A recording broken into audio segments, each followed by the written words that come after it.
नमस्कार दोस्तों, जय श्री राधे कृष्ण।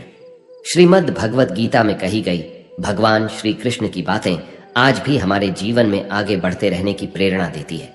ऐसे में किसी भी परेशानी का हल पाने और जीवन में सफलता पाने के लिए भगवत गीता की बातों को हर रोज सुनना चाहिए।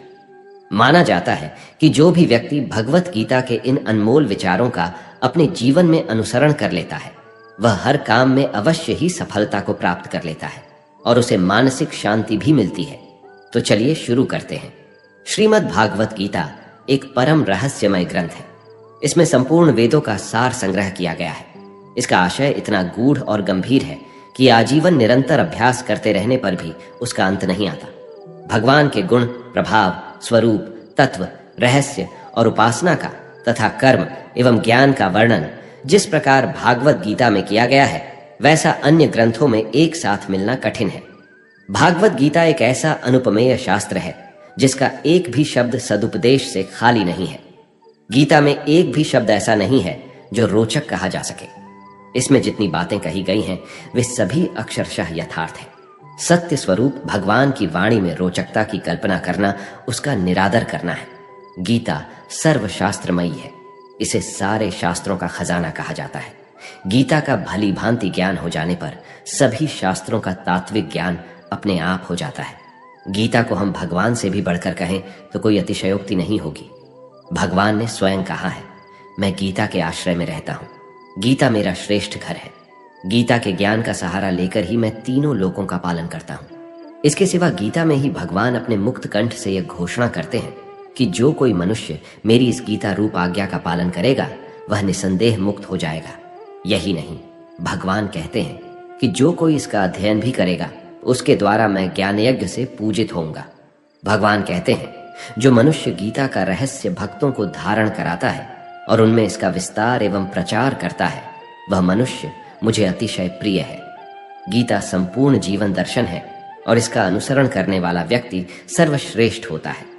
भागवत गीता ही है जो आधुनिक युग में समस्याओं से घिरे हुए मनुष्य को एक कर्मशील जीवन जीने के लिए प्रेरित करती है।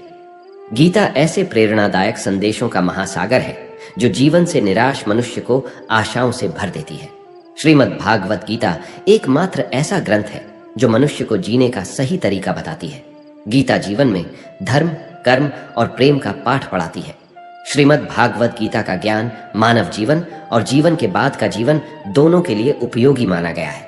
भागवत गीता में कुल 18 अध्याय हैं और 700 श्लोक हैं, जिसे सभी के लिए पढ़ पाना थोड़ा मुश्किल है।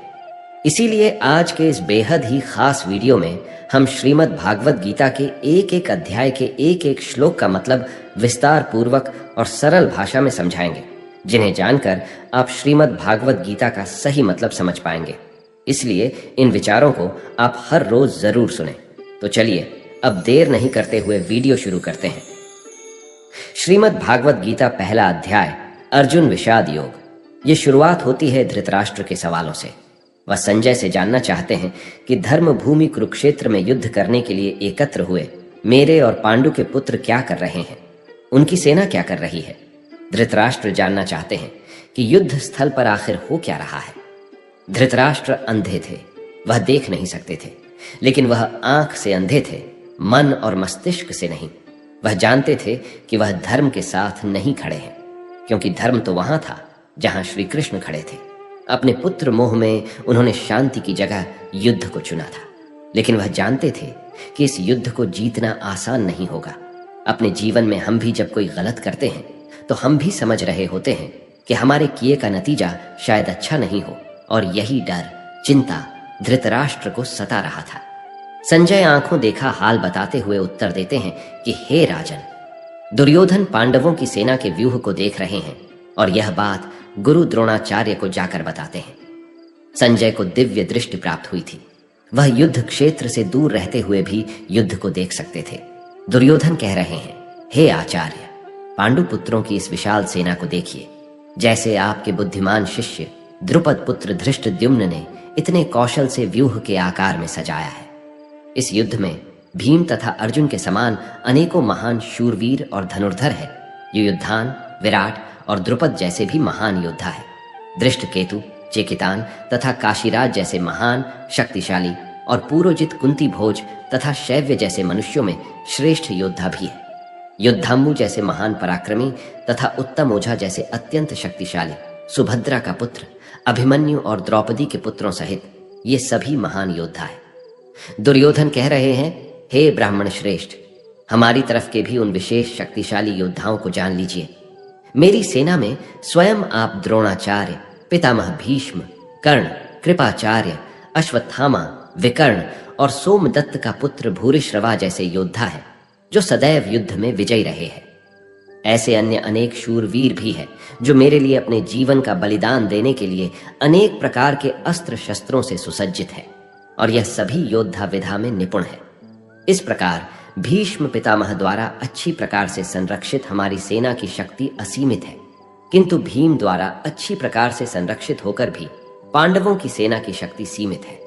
अतः सभी मोर्चों पर अपनी अपनी जगह स्थित रहकर आप सभी निश्चित रूप से भीष्म पितामह की सभी ओर से सहायता करें। संजय धृतराष्ट्र को बताते हुए कहते हैं कि हे राजन, तब कुरुवंश के वयोवृद्ध परम प्रतापी पितामह भीष्म ने दुर्योधन के हृदय में हर्ष उत्पन्न करते हुए सिंह गर्जना के समान उच्च स्वर से शंख बजाया। तत्पश्चात अनेक शंख, नगाड़े, ढोल, मृदंग और सिंह आदि बाजे अचानक एक साथ बजे थे। उनका वह शब्द बड़ा भयंकर था। तत्पश्चात दूसरी ओर से सफेद घोड़ों से युक्त उत्तम रथ पर आसीन योगेश्वर श्री कृष्ण और अर्जुन में भी अलौकिक शंख बजाए। हृदय के सर्वस्व ज्ञाता श्री कृष्ण ने पांचजन्य नामक, अर्जुन ने देवदत्त नामक और भयानक कर्म वाले भीमसेन ने पौंड नामक महाशंख बजाया। हे राजन, कुंती पुत्र राजा युधिष्ठिर में अनंत विजय नामक और नकुल तथा सहदेव में स्वघोष और मणिपुष्पक नामक शंख बजाए। श्रेष्ठ धनुष वाले काशीराज और महारथी शिखंडी एवं धृष्टद्युम्न तथा राजा विराट और कभी न हारने वाला सात्यकी, राजा द्रुपद एवं द्रौपदी के पांचों पुत्र और बड़ी भुजाओं वाले सुभद्रा पुत्र अभिमन्यु आदि सभी ने अलग अलग शंख बजाए। संजय कहते हैं, उस भयंकर ध्वनि ने आकाश और पृथ्वी को गुंजायमान करते हुए आपके पुत्रों के हृदय में शोक उत्पन्न कर दिया। हे राजन, इसके बाद हनुमान से अंकित पताका लगे। रथ पर आसीन पांडुपुत्र अर्जुन ने धनुष उठाकर तीर चलाने की तैयारी के समय धृतराष्ट्र के पुत्रों को देखकर हृदय के सर्वस्व झाता श्री कृष्ण से प्रार्थना करते हुए कहा कि हे अच्युत, कृपा करके मेरे रथ को दोनों सेनाओं के बीच में खड़ा करें, जिससे मैं युद्ध भूमि में उपस्थित युद्ध की इच्छा रखने वालों को देख सकूं कि इस युद्ध में मुझे किन किन से एक साथ युद्ध करना है। मैं उनको भी देख सकूं जो ये राजा लोग यहाँ पर धृतराष्ट्र के दुर्बुद्धि पुत्र दुर्योधन के हित की इच्छा से युद्ध करने के लिए एकत्रित हुए हैं। संजय ने कहा, हे भारतवंशी, अर्जुन द्वारा इस प्रकार कहे जाने पर हृदय के पूर्ण ज्ञाता श्री कृष्ण ने दोनों सेनाओं के बीच में उस उत्तम रथ को खड़ा कर दिया और भीष्म पितामह, आचार्य द्रोण तथा संसार के सभी राजाओं के सामने भगवान श्री कृष्ण ने कहा कि हे पार्थ, युद्ध के लिए एकत्रित हुए इन सभी कुरुवंश के सदस्यों को देख। वहां पृथा पुत्र अर्जुन ने अपने ताऊ चाचा को, दादा परदादा को, गुरु को, मामा को, भाई को, पुत्रों को, पौत्रों को और मित्रों को देखा। कुंती पुत्र अर्जुन ने ससुर को और शुभचिंतकों सहित दोनों तरफ की सेनाओं में अपने ही सभी संबंधियों को देखा। तब करुणा से अभिभूत होकर शोक करते हुए अर्जुन ने कहा, हे कृष्ण, युद्ध की इच्छा वाले इन सभी मित्रों तथा संबंधियों को उपस्थित देखकर मेरे शरीर के सभी अंग कांप रहे हैं और मुख सूखा जा रहा है। मेरे हाथ से गांडीव धनुष छूट रहा है और त्वचा भी जल रही है। मेरा मन भ्रमित सा हो रहा है, इसलिए मैं खड़ा भी नहीं रह पा रहा हूं। हे केशव, मुझे तो केवल अशुभ लक्षण ही दिखाई दे रहे हैं। युद्ध में स्वजनों को मारने में मुझे कोई कल्याण दिखाई नहीं देता है। हे कृष्ण, मैं न तो विजय चाहता हूं और न ही राज्य और सुखों की इच्छा करता हूं। हे गोविंद, हमें ऐसे राज्य, सुख अथवा इस जीवन से भी क्या लाभ है जिनके साथ हमें राज्य आदि सुखों को भोगने की इच्छा है। वही गुरुजन, परिवारजन, पुत्रगण, पितामह, मामा, ससुर और सारे संबंधी अपने जीवन के सभी सुखों को त्याग कर इस युद्ध भूमि में खड़े हैं। हे मधुसूदन, मैं इन सभी को मारना नहीं चाहता हूं, भले ही यह सभी मुझे ही मार डाले। तीनों लोकों के राज्य के लिए भी मैं इन सभी को मारना नहीं चाहता, फिर पृथ्वी के लिए तो कहना ही क्या है। हे जनार्दन, धृतराष्ट्र के पुत्रों को मारकर हमें कौन सी प्रसन्नता मिलेगी, बल्कि इन आतताइयों को मारकर तो हमें पाप ही लगेगा। हे माधव, अतः मुझे धृतराष्ट्र के पुत्रों को उनके मित्रों और संबंधियों सहित मारना उचित नहीं लगता है, क्योंकि अपने ही कुटुंबियों को मारकर हम कैसे सुखी हो सकते हैं। यद्यपि लोभ के कारण इन भ्रमित चित्त वालों को कुल के नाश से उत्पन्न होने वाले दोष दिखाई नहीं देते हैं और मित्रों से विरोध करने में कोई पाप दिखाई नहीं देता है, परंतु हे जनार्दन, हम लोग तो कुल के नाश से उत्पन्न दोष को समझने वाले हैं। क्यों ना हमें इस पाप से बचने के लिए विचार करना चाहिए। अर्जुन कहते हैं, कुल के नाश से सनातन कुल धर्म नष्ट हो जाते हैं तथा धर्म का नाश हो जाने पर संपूर्ण कुल में अधर्म फैल जाता है।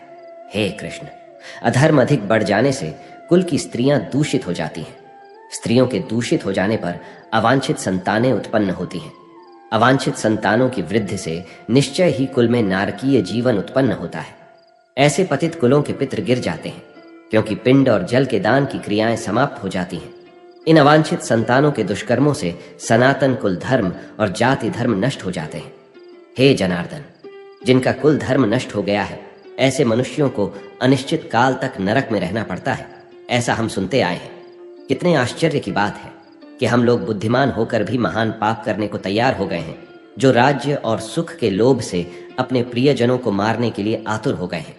यदि मुझे शास्त्र रहित विरोध न करने वाले को मृत राष्ट्र के पुत्र हाथ में शस्त्र लेकर युद्ध में मार डाले, तो भी इस प्रकार मरना मेरे लिए अधिक श्रेयकर होगा। संजय ने कहा, इस प्रकार शोक से संतप्त हुआ मन वाला अर्जुन युद्ध भूमि में यह कहकर बाणों सहित धनुष को त्याग कर रथ के पिछले भाग में बैठ गया। और इस प्रकार श्रीमद् भगवद गीता के श्री कृष्ण अर्जुन संवाद में अर्जुन विषाद योग नाम का पहला अध्याय समाप्त हुआ।